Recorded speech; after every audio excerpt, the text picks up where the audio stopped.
X chromosome जो है वो, मतलब ये कहा गया है कि जैसे फीमेल के अंदर तो एक्स क्रोमोसोम होते हैं, लेकिन मेल के अंदर एक एक्स होता है एक वाई होता है। अब एक्स का जो फंक्शन है वो यहाँ तो लॉस्ट हो गया ना मेल में।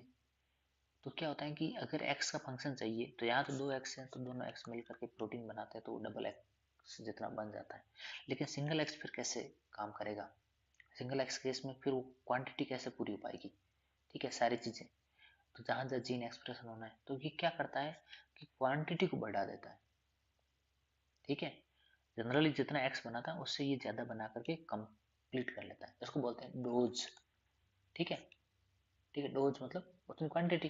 ठीक है, तो डोजेज कंपनसेशन, कंपनसेट कर लेता है। मतलब कंपनसेशन जैसे कहते हैं कोई अगर घाटा हुआ है तो उसको पूरा करना, वो होता है कंपनसेशन। तो ये डोज कंपनसेशन कर लेता है एक्स क्रोमोसोम। ठीक है, तो ये तब वो कंप्लीट हो जाता है ऐसे। ठीक है, तो ये मेल में है। आरएनए साइलेंसिंग, आरएनए को ब्लॉक करने का काम आते हैं। ठीक है, ये अलग अलग होते हैं, M I R N A और S I R N A. उसमें होता है साइलेंस, करते ब्लॉक कर देते हैं। तो आरएनए सिग्नल आगे दे ही नहीं पाता है। जब हमें पता है ना कि आरएनए से वो बनता है प्रोटीन वगैरह, तो वो हो नहीं पाएगा फिर। हेट्रोक्रोमेटिन फॉर्मेशन क्या होता है? दो अलग अलग क्रोमेटिन बना दिए जाते हैं। ठीक है, अलग अलग। वैसे हेट्रोक्रोमेटिन तो ये होता है, जब सेल के अंदर हम देखते हैं तो यहाँ पर क्रोमेटिन होता है पूरा, तो कुछ क्रोमेटिन का हिस्सा किनारे पे लगा होता है और वो बहुत टाइटली बाउंड होता है, टाइटली।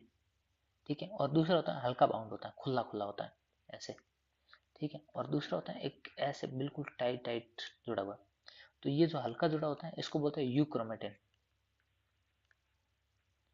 क्या होता है? You chromatin. ठीक है, और जो टाइटली होता है ना उसको बोलते हैं हेट्रोक्रोमेटिन। ठीक है, ये कलर भी ज्यादा लेता है और एक्सप्रेशन भी लेट करता है, बहुत धीरे धीरे करता है।